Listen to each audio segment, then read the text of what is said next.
I mean, I went into, I had a long career in the financial market, and I went in a bunch of different areas and a bunch of different verticals, if you will, Yeah, yeah, from equity research to investment banking to, private equity, venture capital, and so on.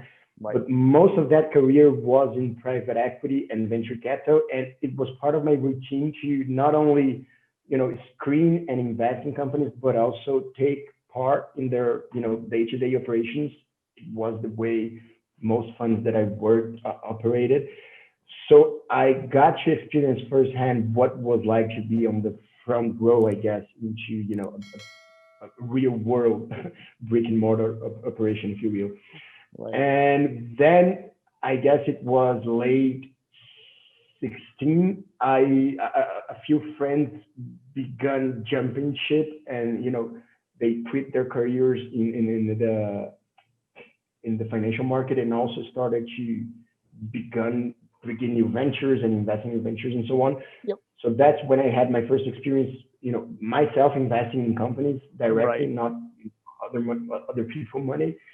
And then at the beginning and middle of 17, I decided to make the change. I always wanted to have something that was mine, and Yeah, the, yeah. the challenges that came with that.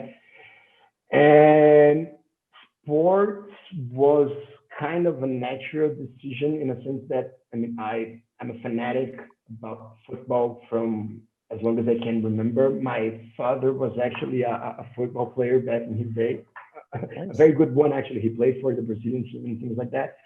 So I was always crazy about football. I played pretty much every sport that you can think of, Right. from my childhood to teenage days. I played basketball, tennis, football, of course, Nice. and I shifted that attention to a fan. So after college, I'm a avid follower of the NBA, the NFL. Right. My football team here in Brazil, Santos, Champions League and things like that. And I think I developed a sort of a critical eye into what I think and you know, what I would do if I was, Sure. running things like that. Yep. So that's when all those, those pieces came to be. And I think I share the background that I just laid out. I share that with all of my three co-founders. Yep. All of them have a career in the financial market as well. Even Sure. Mauricio, the CTO that I mentioned, Yeah, yeah. he had technical positions, but in the financial market as well. Yep. But a crazy, sports fan. So Right. we all got Right. together a day, and I mean, why don't we stop complaining and do something about it? And what we what we've been Right. bitching about